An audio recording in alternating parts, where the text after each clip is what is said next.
wali masyayikhina, walil mu'minin wal mu'minat, amin. Biasanya sapaannya apa nih Mbak Askia buat teman-teman Sakinah Finance? Sahabat Ada nggak? Sakinah Oh, Finance. sahabat Sakinah Finance ya. Oke, eh, sahabat Sakinah Finance semua, tentunya ini di hari Jumat malam kita alhamdulillah ada berkesempatan untuk memanfaatkan waktu untuk sharing. Eh, saya ingin berbagi tentang securities crowdfunding yang mulai dari awal dasarnya ya, awal fundamental dasarnya, hingga nanti bagaimana securities crowdfunding itu bisa membantu kita semua gitu di bidang permodalan syariah. Yang pertama, saya izin untuk share screen tentang whiteboard. Oke, ini dia. Izin share screen sekarang. Nah, eh, pertama kita gali dulu dari segi pemahaman ya, dari awal bahasa securities.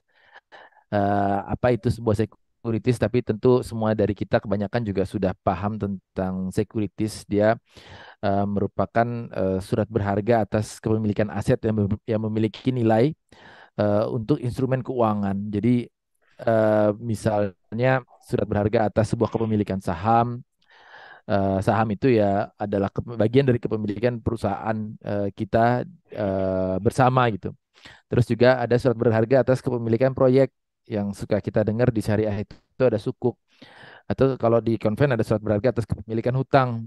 Itu ada obligasi. Jadi kalau securities basicnya memang surat berharga. Karena basicnya surat berharga berarti dia masuknya ke pasar modal nih. Kaitannya ke pasar modal. Nah berarti securities crowdfunding itu adalah bagian dari produknya pasar modal. Nah, ini yang pemahaman dasarnya bahwa dia merupakan bagian dari pasar modal. Jadi turunannya juga model-modelnya ya seperti pasar modal, produk-produknya ya seperti pasar modal. Berbeda dengan produk-produk di banking, leasing dan lain sebagainya. Terus yang kedua ada kata crowdfunding. Nah, crowdfunding itu merupakan eh, proses untuk kita menggalang dana secara masif dengan masyarakat. Nah, awalnya kenapa munculnya crowdfunding itu mungkin mulai di tahun 2005 memanfaatkan platform. Jadi biasanya dia ada platform. Ya, kalau yang umumnya crowdfunding financial technology, ya pasti dia ada platform tempat untuk menggalang dana yang di situ melibatkan banyak masyarakat. Terus yang kemudian dari penggalangan dana ini ada transparansi. Transparansinya dalam bentuk apa? Transparansinya itu dalam bentuk kita tahu persis kemana uang kita salurkan dan untuk apa. Ini bentuk transparansinya. Nah, sesuai dengan semangat dari pasar modal, ada sedikit perbedaan antara pasar modal dengan lembaga intermediari.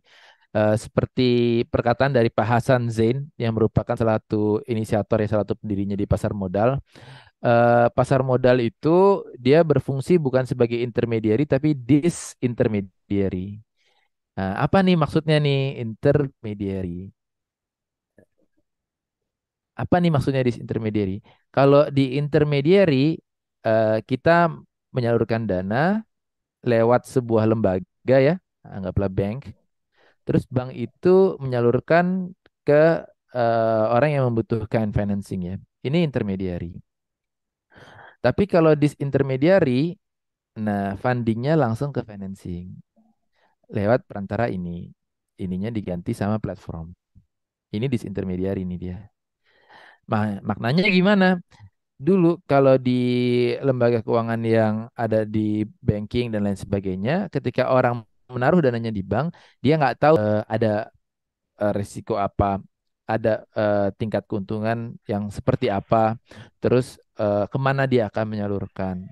Nah, kalau di securities crowdfunding, dia menjadi disintermediary, artinya semua orang yang memiliki dana, dia harus mempelajari risikonya apa, dia juga bisa mendapatkan benefit secara langsung dari pergolakan keuntungan yang terjadi di bisnis tersebut.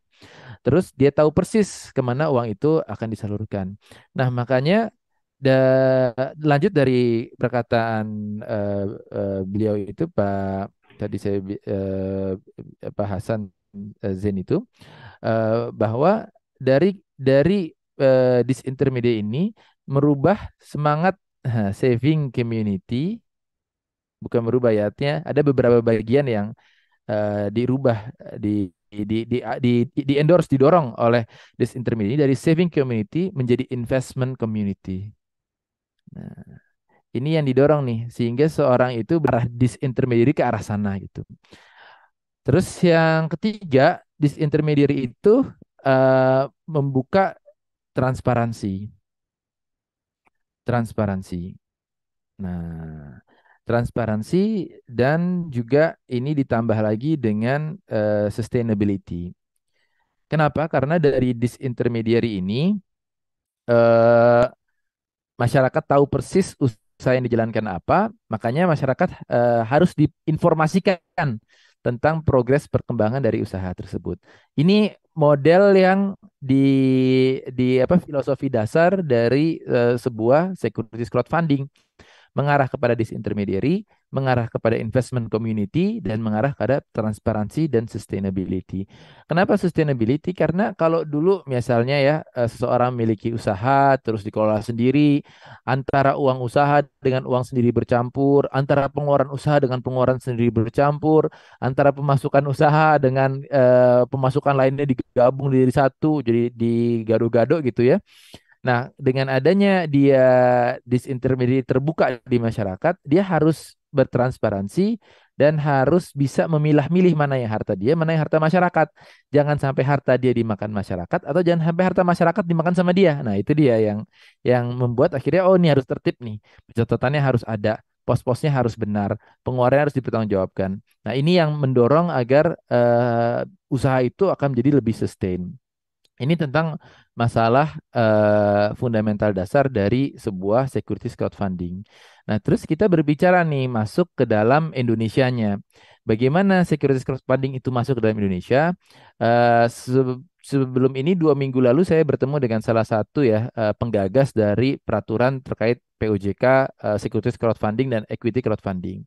Awal sejarahnya, awalnya mulanya itu peraturannya adalah equity crowdfunding yang ada di Indonesia. Equity itu artinya apa? Equity itu hanya terkait dengan saham.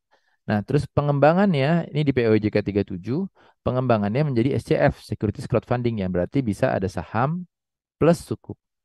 Nah, ini yang pengembangannya. POJK-nya pun aturannya jadi POJK yang menjadi maksud dari aturan ini ya, artinya yang saya tangkap ya, artinya bisa jadi saya salah, tapi ketika saya bertemu dengan beliau, maksudnya beliau itu dijelaskan dengan gamblang. Yang pertama, beliau berkeinginan satu, di dalam siklus usaha ada yang namanya J-curve. J-curve. Tentu teman-teman yang menjalankan usaha nih mengalami ini secara langsung, siklus J-curve. Apa itu siklus J-curve? Ini titik kanannya ini adalah time.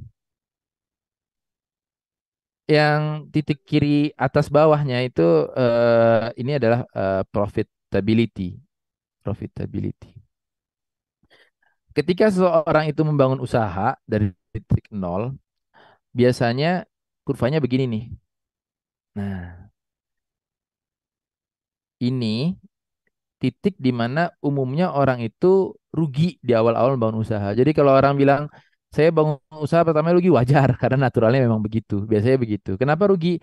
Karena ya masih apa namanya? Masa membangun tim, membangun infrastruktur, membentuk pasar, itu wajar ada kerugian. Tapi ketika dia bersabar, dia bisa melewati itu titik itu dan naik kepada titik keuntungan. Di dalam istilah bisnisnya, titik ini dinamakan Death Valley.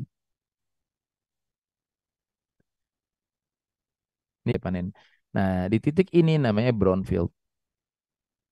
Ini siklus usaha yang umumnya terjadi. Nah, di bawahnya dia udah sunset tuh, udah turun lagi sunset. Umumnya begini. Ini siklus usahanya begini. Di masa-masa setiap fase ada orang yang tertarik dengan pembiayaannya. Di masa greenfield ini venture capital umumnya nih. Venture, terus angel investors, terus private equity masuk ke sini semua. Dan di sini juga pasar modal berupa Bursa Efek Indonesia masuk dalam bentuk papan inkubator, papan akselerasi ya, papan inkubator ya, akselerasi lah ya. Di sisi ini nih masuknya. Nah, di sisi atasnya ini biasanya nih banking dan segala macam nih. Yang di puncak tingginya yang dia keuntungannya udah mulai stabil, udah mulai ini nih. Ya banking ngambil dua sisi ini biasanya. Diambil dua sisi itu. Dan ketika itu dia sudah punya aset, dia bisa agunkan dan segala macam masuk di situ banking. Sisi ini kosong. Sisi ini biasanya yang bermain IMF. IMF yang dimaksud istri, mertua, family. Nah, biasanya masuknya di situ tuh. Istri, mertua, family. Nah, masuknya di situ. Nah, karena sisi ini kosong, SCF lah yang diharapkan bisa mengisi sisi ini. Caranya bagaimana? Nah, caranya si SCF ini harus punya ekosistem yang cukup kuat untuk mendorong UMKM-UMKM yang sedang berusaha untuk naik agar dia bisa sustain, bertahan, dan dia bisa level up ke Greenfield. Nah, cuman bagaimana caranya? Yang pertama, caranya tentu SCF ini tidak hanya memberikan dana, tapi juga memberikan arahan bagaimana cara menumbuhkan sebuah usaha. Makanya SCF itu baiknya bekerja sama dengan inkubator-inkubator. Ini penting bagi SCF bekerjasama dengan inkubator-inkubator. Terus yang kedua, setelah bisnisnya dirapikan, dibaguskan, dan segala macamnya, SCF itu baru dia bisa mendorong adanya permodalan nih, masuk modal di situ, masuk modal dalam bentuk saham yang bisa mendorong usaha itu berkembang lagi. Terus yang ketiga, setelah didorong dengan permodalan, jangan ditinggalkan, harus dibantu melaksanakan kewajiban-kewajiban si perusahaan itu. Misal nanti ada RUPS, ada laporan progres setiap bulan itu harus dibantu. Nah, terus yang keempat, setelah dia melalui siklus dari permodalan di SCF itu, nah dia didorong untuk saling berkolaborasi sehingga dia bisa naik ke level yang lebih tinggi. Baik dia mau masuk ke bursa efek ataupun dia tidak. Gimana cara kolaborasinya? Bisa dengan merger, bisa dengan akuisisi, bisa dengan dia joint venture, atau dengan hal lainnya yang dia bisa berkolaborasi di situ. Itu yang bisa didorong oleh securities crowdfunding. Sampai angka berapa securities crowdfunding ini bisa dorong? Bisa sampai asetnya itu mencapai mentok 30 miliar. Di atas 30 miliar, udah itu makanannya bursa efek deh tuh, gitu. Udah masuk ke sana tuh. Tapi 30 miliar ini bertahap dengan 10 miliar setahun. Jadi 10 miliar masuk, dilihat perkembangannya bagus, masuk lagi 10 miliar, dilihat perkembangan bagus, masuk lagi. Nah, harapannya ketika dia masuk SCF, tidak hanya dia mendapat modal, tapi dia mendapatkan dukungan untuk perbaikan bisnisnya dan juga ini yang salah satu yang bagus yang harus dijaga nih saya hapus dulu ya.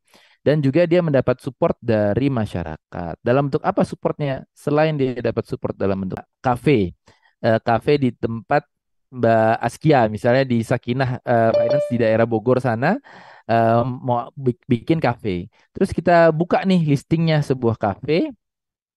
Nah, di kafe itu Mbak Askia masuk menjadi salah satu pemegang saham dari kafe tersebut. Ketika ada tamu mau datang atau kita sekedar mau melepaskan penat gitu ya, yang pertama kali di benak Mbak Askia akan kemana? Tentunya akan ke kafe yang Mbak Askia sendiri punya saham bagian dari situ. Kenapa? Karena apa namanya? Ketika kita beli minuman di sana, kita juga akan nanti menuai hasil keuntungannya. Satu. Terus yang kedua, ketika Mbak Askia mau ngajak teman-teman nongkrong misalnya atau lagi acara Ramadan buka puasa bersama, kemana tempat pertama yang akan didorong biar teman-teman itu datang? Ya pasti kafe yang Mbak Askia punya. Kan secara pemasaran sudah sangat terbantu. Itu baru satu. Gimana kalau 100 seperti Mbak Askia? Minimal kafenya udah rame sama kita-kita sendiri gitu. Nah, ini apa budaya gotong royong yang didorong dari securities crowdfunding ini. Tapi dengan syarat tentunya syaratnya udah kita dorong ternyata si pengusahanya nggak amanah, dia nggak ngelaporin progresnya. Tentu kita nggak mau. Tadinya yang itu bisa jadi cara untuk dia bertumbuh, malah bakalan sibuk tuh ngurusin komplain kalau udah kayak gitu.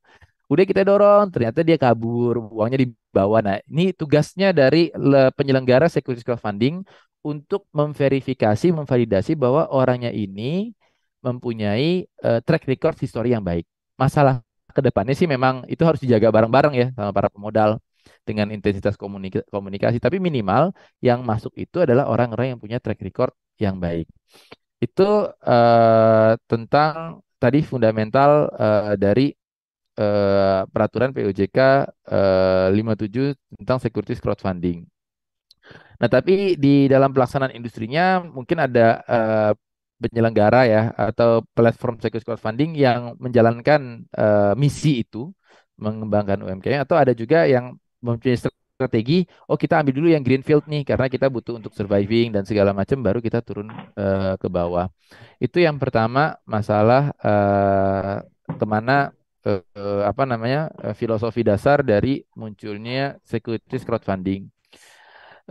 Terus yang kedua, kedua ini securities crowdfunding itu juga bisa dijadikan tempat untuk kolaborasi dengan pemerintah. Salah satunya adalah ketika pemerintah ingin menyalurkan dana-dana penyaluran dana bergulir atau dana-dana bantuan dan segala macamnya, membutuhkan teknologi untuk memvalidasi, memastikan bahwa yang menerima itu adalah orang yang berhak benar-benar menerima. Nah, itu juga bisa dipakai. Terus yang ketiga, dalam perkembangannya, tapi ini bukan kaitan dengan fundamental dari securities crowdfunding. Dalam perkembangannya, securities crowdfunding ini juga bisa melayani wakaf. Wakaf, sukuk wakaf. Sukuk wakaf itu untuk membantu ya, untuk membantu tanah-tanah lahan wakaf yang sudah diwakafkan tapi tidak terberdayakan, bagaimana agar didorong pembangunannya pakai dana sukuk ini, lalu hasilnya pun bisa kembali ke mauquf alaih gitu ya. Cuman tentang masalah sukuk wakaf ini ada teman saya yang lebih ahli karena saya belum menjalankan ini sendiri gitu. Kayaknya fundamental itu sekilas dulu yang kita bahas, Mbak Askia, terus kita mungkin bisa diskusi atau ngobrol. Oke, boleh banget. Masya Allah ya. Ah, Ini saya kayak rasanya kembali kuliah ya. Masya Allah, eh, keren banget. Jadi tahu, oh ternyata SCF itu seperti itu gitu. Karena emang masih baru ya di dunia iya. financial technology. Mungkin sahabat Sakina Finance Business. Nah itulah tadi tentang SCF sudah dijelasin sama Mas Pak Budiman atau Nggak Pak apa-apa, Budiman Askia ya. juga nggak apa-apa. Oke. Nah, di sini kalau misalnya sahabat Sakina Finance ingin mengajukan pertanyaan, langsung saja boleh di kolom chat ya, atau di kolom manapun ya. Boleh. Ada Pak Harjono. Sip. Oke, sebelum ada yang bertanya nih, mungkin Askia boleh bertanya dulu ya, Iya, Pak Budiman ya. Nah, tadi kan Bapak sudah ngejelasin ya tentang securities crowdfunding itu seperti apa gitu. Nah, kenapa iya. sih gitu kita misalnya nih kita sebagai sebagai instrumen pendanaan kita gitu dibanding yang lainnya, apa kelebihannya gitu? Ya, tadi saya akan gambarkan lagi J-curve-nya di masa UMKM sedang posisi ini ya. Ini Greenfields. Green. Ini Death Valley ini, Death Valley-nya. Nah, securities crowdfunding itu dia punya dua produk. Yang pertama itu adalah fasilitasi penerbitan saham. Yang kedua itu adalah produk berbasis sukuk. Nah, yang ketiga yang bisa dimanfaatkan itu adalah kombinasi dari keduanya. Nanti kita akan jelaskan bagaimana cara mengkombinasikan keduanya gitu. Nah, yang pertama tentu sebagai UMKM itu yang kita butuhkan itu adalah kenyamanan dan ketenangan dalam berbisnis untuk mendorong kreativitas. Bagaimana jika di awal itu ada kita dalam membangun usaha, ada hutang yang cukup membebani pikiran kita dan setiap bulan kita harus mengangsur. Nah, ini itu akan jadi satu beban tersendiri gitu ya di dalam pikiran kita ya. Sedangkan Ya. kita lagi sedang membangun sebuah bisnis atau kita menjalankan sebuah bisnis, tentu yang kita inginkan adalah adanya kenyamanan dalam kelonggaran dalam keuangan. Terus yang kedua, yang kita inginkan itu adalah juga support dan dukungan ide kerjasama dan lain sebagainya. Tadi yang seperti saya sudah sebutkan, bagaimana contoh Mbak Askia semisal memiliki ada listing sebuah kafe, terus Mbak Askia bagian dari pemilik kafe itu, ya tentu akan mendorong support dari kafe itu berdiri. Terus yang ketiga itu adalah skema bagi hasil. Nah, ini skema bagi hasil ini eh, agak unik gitu. Jadi skema bagi hasil ini salah satu hal yang mendorong UMKM ini dia bisa mengembangkan usahanya dengan mengelola permodalan dengan baik. Artinya apa? Ketika bagi hasil itu kan ada keuntungan dibagi bersama dari hasil bersih, ketika ada kerugian ya ditanggung bersama. Nah, tapi tentunya ketika kita melisting sebagai penyelenggara melisting saham, ya kita harus harus konfirmasi ulang, validasi bahwa perusahaan ini adalah perusahaan yang sudah memiliki keuntungan dan bisa berjalan dengan baik atau memiliki potensi baik untuk bertumbuh dan berkembang. Itu tentu tugas dari seorang penyelenggara. Karena kan pada prinsipnya seorang investor menanamkan hartanya karena menginginkan adanya profitability. Satu, tapi ada Betul. juga investor yang dia menanamkan hartanya karena senang dengan value. Senang dengan value yang dibawa oleh usaha tersebut. Misal, ada usaha bidang pendidikan atau ada usaha pembuat mainan anak agar anak-anak itu tidak condong ke HP aja. Nah, ini kan punya value nih. Yang Hmm. kayak gini ini ada juga nih investornya tertentu karena investornya mempunyai misi harta saya ini harus bermanfaat untuk mendorong perkembangan kebaikan masyarakat. Nah, itu ada juga tuh yang begitu tuh. Tapi yang ketiga, ada juga jenis investor yang sebetulnya sih dia secara harta sudah berlebih, sudah cukup gitu ya. Dan yang kedua, dia hanya ingin ada prestise dalam bisnis, dalam pergaulannya. Misalnya dia pengen bilang, oh saya punya usaha itu, oh saya punya saham itu, saya punya saham itu. Itu ada juga yang model-model investor seperti itu. Nah, tapi pada dasarnya ketika UMKM itu mendorong atau bisa listing di apa di securities crowdfunding, dia mendapat support permodalan yang longgar, yang cukup apa namanya lega lah ya gitu ya. Tidak tidak ketat, tidak ada angsuran setiap bulannya atau margin interest atau yang lain sebagainya ya. Kalau dalam bentuk saham. Terus yang kedua dia dapat support dan dia dapat bagi hasil. Yang ketiga itu yang tadi ada bagi hasilnya. Nah, yang keempat itu adalah dia akan mendisiplinkan dirinya. Disiplinkan dirinya karena ketika ada pemodal, dia harus memberikan laporan progres, update perkembangan perusahaannya dan mendorong perusahaan itu agar lebih tertib. Ada tren baru di masyarakat yang IPO itu, dia pengen listing karena dia ingin bisnisnya bisa terwariskan. Gimana caranya? Karena ketika dia listing, dia didorong untuk menjadi lebih bagus, menjadi lebih kreatif, menjadi lebih transparan. Nah, itu akan berpengaruh pada bisnis yang sustain. Nah, ini kenapa UMKM dia apa namanya layak ya baik untuk listing di securities crowdfunding. Terus yang kelima, dia mempunyai anak tangga yang jelas untuk terus meningkatkan bisnisnya. Tadi kita sudah sebut di titik-titik ini biasa SCF bisa bermain dan SCF bisa punya kapasitas untuk mendorong sampai 30 miliar aset tersebut disupport tapi per tahunnya 10 miliar. Artinya ada anak tangga yang jelas yang bisa UMKM itu lalui agar dia naik kelas dari awalnya dia mungkin aset 1 miliar, 2 miliar, didorong dengan inkubasi, didorong dengan teknologi untuk pencatatan accountingnya, didorong juga dengan bagaimana dia keterbukaan, bagaimana dia selalu berinovasi, sampai naik misalnya dari 5 miliar naik ke 10, 10 naik ke 20, 20 naik ke 30 bisa untuk listing di bursa efek misalnya. Nah, karena di SCF ini UMKM yang terdaftar itu juga didaftarkan resmi di Custodian Central Efek Indonesia. Artinya mereka mendapatkan tuh 4 kata ya, empat huruf yang seperti ada di bursa itu. Itu dia dapat ya di Custodian Central Efek Indonesia. Tinggal langkah selanjutnya dia meningkatkan aset untuk naik to the next level. Itu pertama dalam bentuk saham. Terus yang kedua dalam bentuk sukuk. Ini yang dalam bentuk sukuk. artinya surat berharga atas sebuah proyek. Sukuk ini saat ini sih yang lazim ada itu ada sukuk mudorobah dan musyarakah di rata-rata SCF yang ada, karena SCF ini kan yang syariah itu ada urun bangun negeri, terus ada Syafiq, Oke. ada Vestora. Tapi yang hybrid itu ya ada yang lain lah. Kita fokus ke syariahnya aja. Yang hybrid ada Baik. beberapa, tapi kita fokus syariah aja. Nah, terus di sukuk ini memberikan keluasaan bagi para UMKM ketika dia mempunyai project gitu ya. Dia mempunyai project atau dia mempunyai PO, orderan kerjaan, misal dapat orderan untuk bikin tas dari Kementerian Pariwisata, Kemenparekraf. Nah, dia butuh nih gimana nih saya harus mencari permodalan.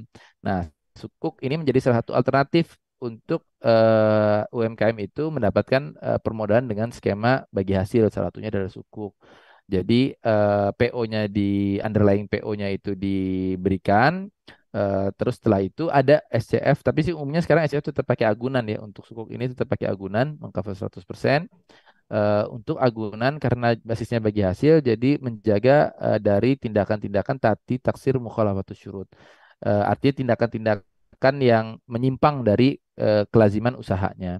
Nah, di SCF setelah digalang dananya, dikerjakan PO-nya sampai selesai, hasilnya kita lihat berapa, itu yang dibagi.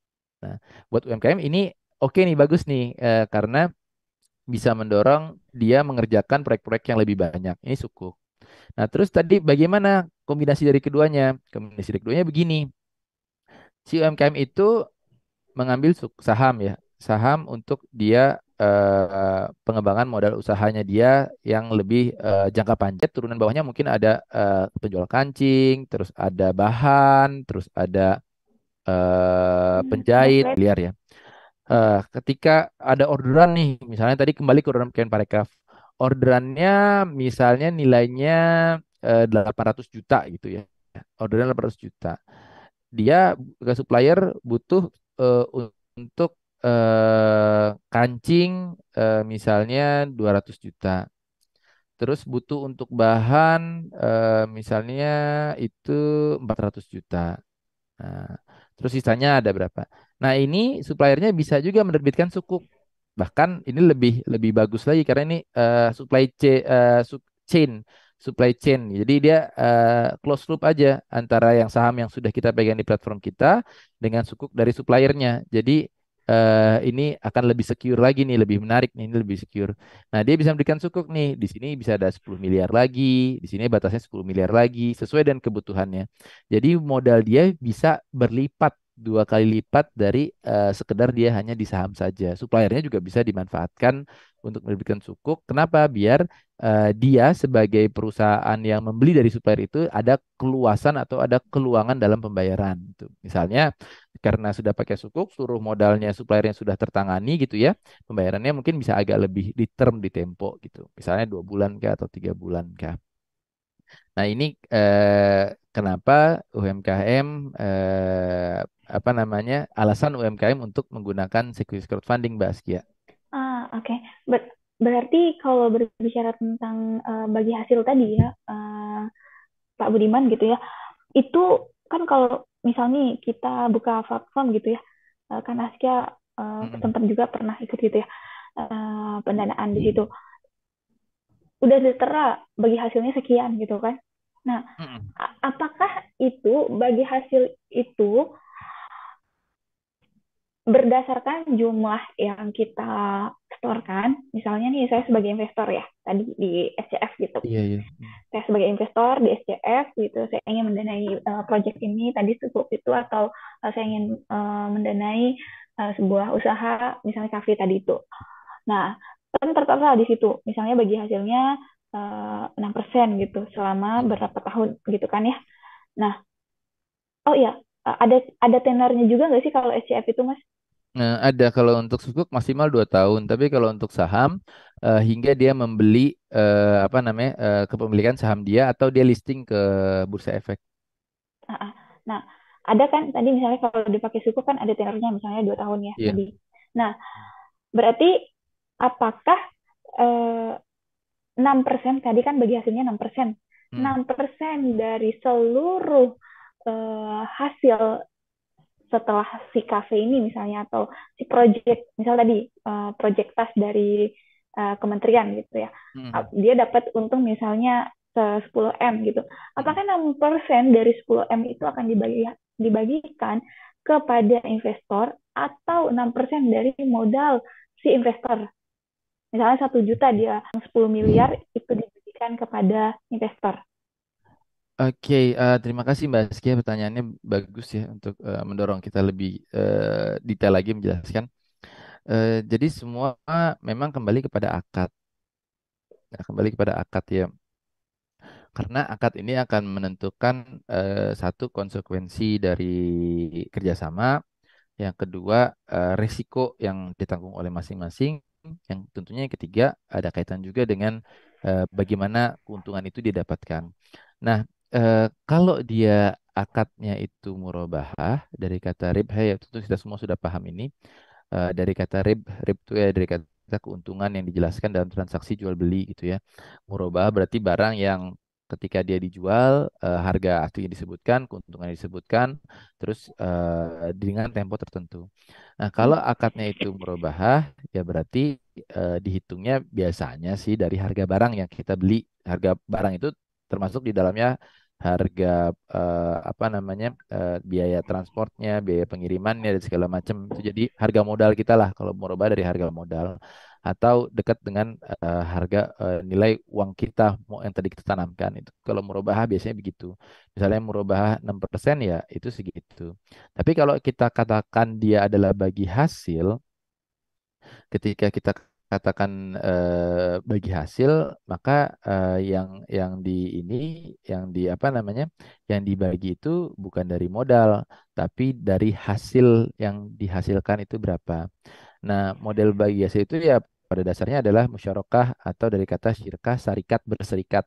Artinya seorang itu dia saling bekerja sama untuk menjalankan sebuah usaha yang halal, dan ketika ada hasilnya ya dibagi sesuai proporsi yang disepakati.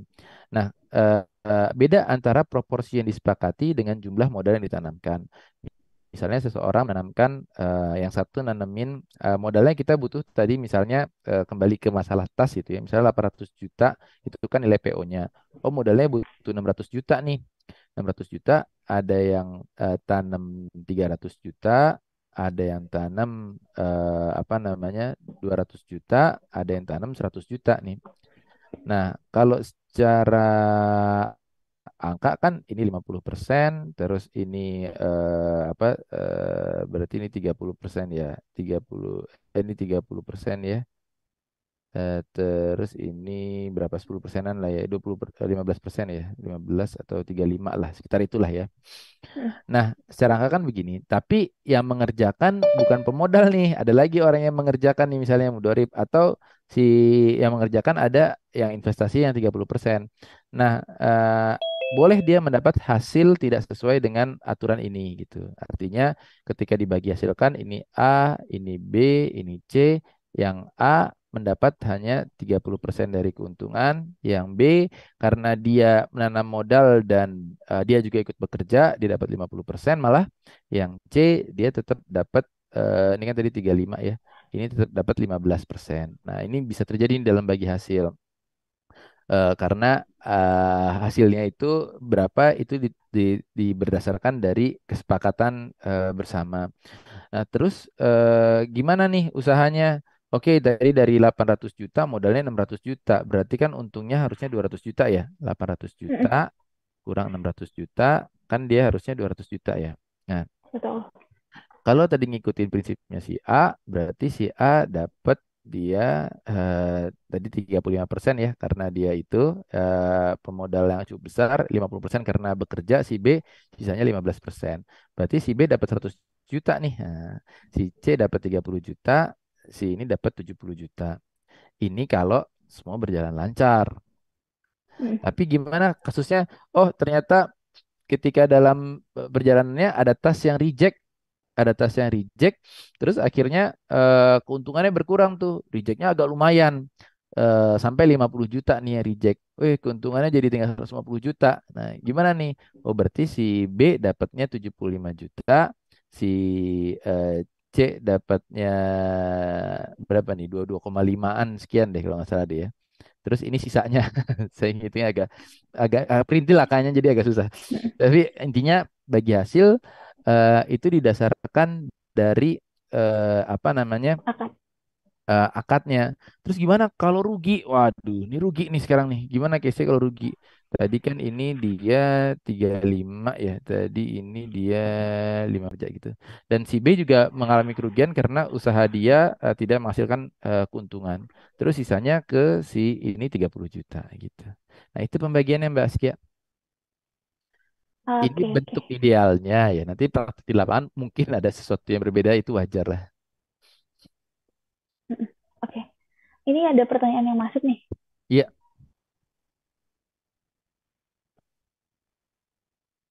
oke. dari Mbak Rini. Iya, iya. Pak, boleh dijelaskan sedikit untuk produk SCF syariah antara sukuk dan saham yang lebih beresiko buat investor yang mana? Oke. Kita bicara masalah risk ya. Kita bicara masalah risk. Kita lihat profilnya ya sekarang. Sukuk. Sukuk itu satu, dia base project. Jadi dia ada PO.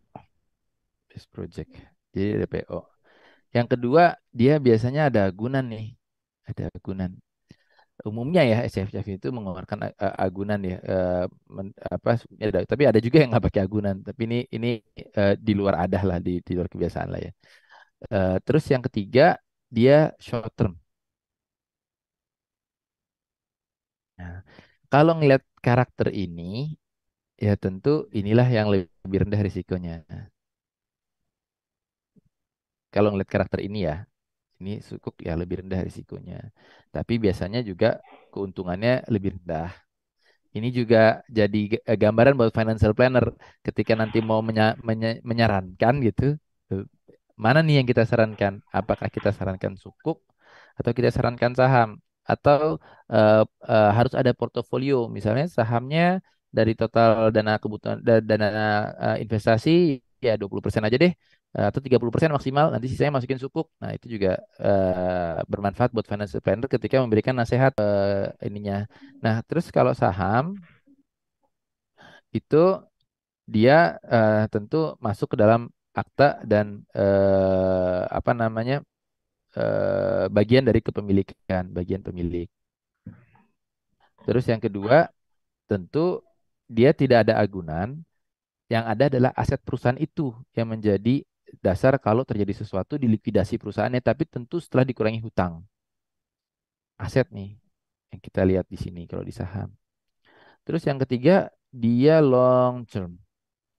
Kalau saham mindsetnya adalah gimana cara dia menumbuhkan growth yang tinggi, tapi di sisi lain dia risk tinggi, di sisi lain tapi profitnya ada profitabilitas untuk tinggi.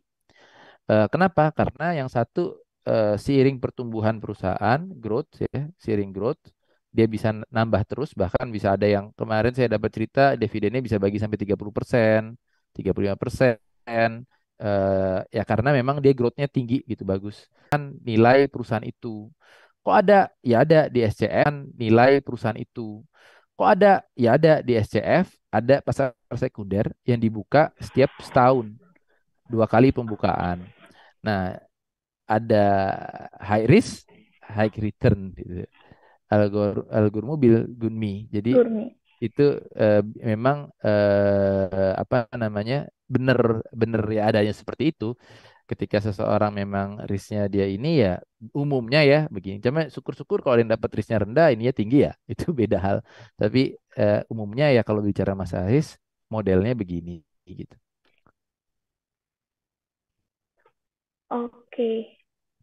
Ada lagi, Pak Budi, yang ingin Eh, dijelasin? itu sih. Eh, Oke. Mungkin ada pertanyaan lain? Ya, ada yang ingin bertanya, boleh silahkan ya. Nah, sembari menunggu yang bertanya, Aski jadi ada pertanyaan lagi nih, Pak Budi. Iya, Boleh. silahkan Mbak Eh, Sian. itu tadi tentang sukuk yang akadnya berubah ya.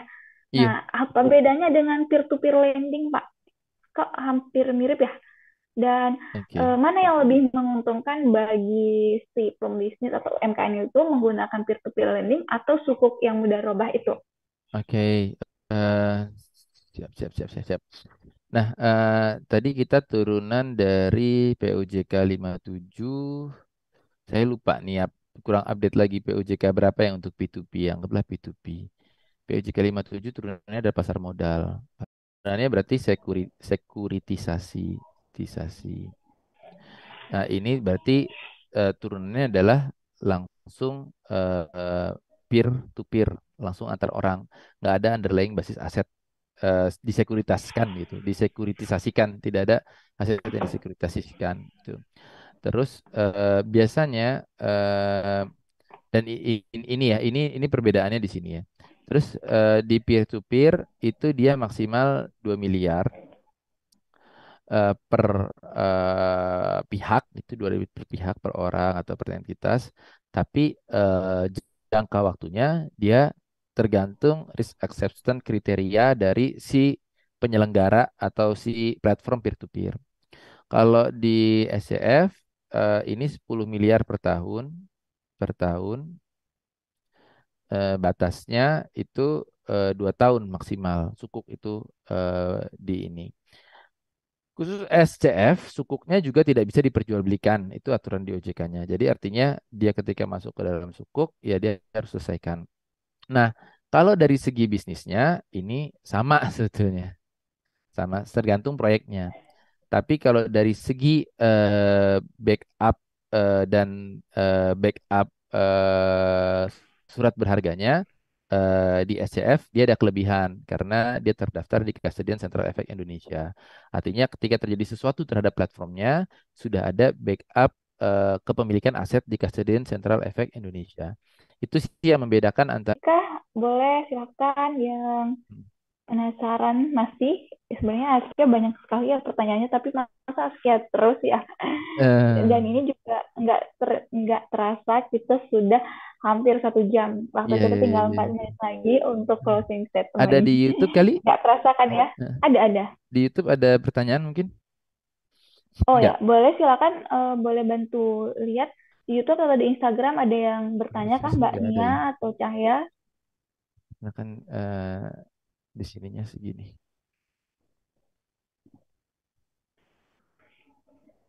Oke, karena mungkin ini ada nih.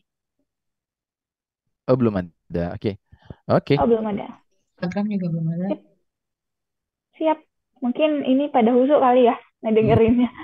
Husuk banget, enak gitu ya ngedengerin Pak Budi jelasin tadi tentang SCF ini kah? Masih Karena meresah. tidak, karena masih bahasa. Dan mungkin juga ada yang masih bingung gitu ya. Nah, Hmm. mungkin nanti bisa diputar kembali ya di YouTube Sakinah Finance. Iya. Ada di Sakinah Finance. Baik, karena tidak ada yang bertanya, Pak Budiman, karena waktu juga sudah mau habis, boleh diberikan closing statement kepada kita. Oh, ini dia Pak Budiman berarti yang bisa dengan zip itu Ah, yang ZSF Securities Crowdfunding. Oh, maksudnya mungkin ZSF itu Securities Crowdfunding ya. Yang bisa bekerja sama itu kalau untuk penerbitan saham tentu PT. Karena kan sahamnya dilepas gitu ya. Tapi kalau untuk sukuk, karena berbasis dari proyek, itu bisa CV, bisa koperasi, bisa PT, gitu. Itu bisa semua. Eh, PT perorangan bisa, Pak. PT perorangan, kalau seingat saya sih waktu itu terakhir kita bicara sama ini apa namanya, kita bicara di internal kita ya di teman-teman kita sih, seingat saya sih itu enggak deh. Jadi Belum ya? PT yang apa namanya PT yang non perorangan seingat saya sih itu ya. Eh, Coba nanti saya akan gali lagi di lebih dalam lagi kalau untuk itu. Berarti harus lengkap ya, intinya surat dan izin usahanya gitu ya. Izin usaha karena kan ini menyangkut ke apa namanya pertanggungjawaban ke masyarakat ya. Jadi kita sebagai penyelenggara dan regulator pun meregulasi aturannya ya harus melindungi dari pemodal. Closing statement. Iya, terima kasih yang pertama kepada Sakina Finance yang sudah memberikan waktu untuk kita apa namanya bisa sharing tentang securities crowdfunding. Terus yang kedua karena ini adalah sebuah teknologi yang baru, tentunya masih banyak apa namanya adaptasi ya dari penyelenggara itu sendiri. Tapi secara sistem dan ketika dia telah mendapat izin OJK, dia sudah melalui tahap yang panjang dan tahap yang apa namanya kayak pedang tuh udah ditempa, di besi dibakar, ditempa gitu. Jadi udah tidak sembarang langsung ada dapat berizin gitu. Jadi sudah melalui tahap yang banyak gitu ya.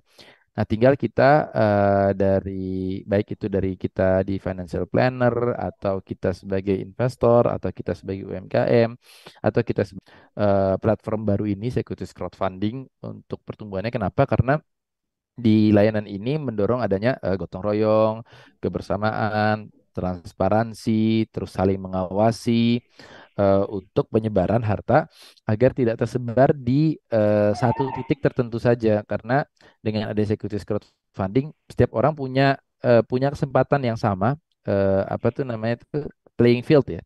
Investor punya kesempatan yang sama untuk bisa menikmati hasil usaha dari perusahaan-perusahaan yang dia bertumbuh dengan baik, gitu. Itu sih dari saya. Terima kasih. Wah, Masya Tentu Allah. mohon maaf jika dalam penyampaiannya ada beberapa kesalahan yang terjadi, itu murni kesalahan saya. Dan semoga Allah terus berkahi Sakinah Finance ini semakin bertambah juga bermanfaatannya untuk menyebarkan bagaimana sih gaya hidup lifestyle syariah itu yang seharusnya gitu. Masya Allah. Terima kasih juga kami ucapkan buat Pak Budiman yang Oke. sudah meluangkan waktu dan membagi ilmunya kepada kita. Semoga Bapak sehat selalu dan urun RI bangun negeri juga semakin sukses untuk bangun negeri ini. Amin. Ya, pas Jadi Mbak sekali Askia kita, harus nyoba juga ya investasi di tempat kita ya, jangan ke tempat lain juga. insya Allah. Tadi Hari udah lagi proses. udah beberapa pas pertama cek Bapak tuh saya langsung buka dan saya pengen coba gitu ya. Iya, Tapi belum ada proyeknya, jadi nanti nggak kita jadi deh. kabarin deh. Saya tunggu. Nanti kita kabarin Ya deh Allah. Mbak Askia. Mbak Siap, Asia saya nanya tunggu. dong, Oh iya, Oh, ini yang silahkan. siapa? ini basisnya aplikasi apa web ya, Pak? Oh, kita sekarang di web dulu, Ibu. Cuman insya Allah ya mungkin ya doakan ya 2-3 bulan kita sudah ada ini ya untuk Aplikasi. aplikasi yang kita akan dorong. Tapi itu subject to internal kita nanti mendorong itu gitu. Ya. Baik. Oh, tanya juga dong. Boleh, silahkan. Oh Kalau iya, jadi boleh Pak Ji. investor gitu minimal berapa paling kecil nilainya? Paling kecil sih kemungkinan akan ada di 5. Kemarin dapat info. Iya, Siap, langsung aja siap. di grup alumni. Itu Iya, banyak orang-orang yang siap. peduli juga dan mau mencoba investasi baru gitu. Ya, nanti gitu. Iya, betul, betul, betul. Oke, insya Allah. Oke, iya. Ada lagi mungkin yang ingin bertanya biar nggak penasaran nanti ya pas mau tidur sambil nunggu Mbak Nia. Boleh ditampilin Mbak Nia, kita promo juga nih ya. Gak cuma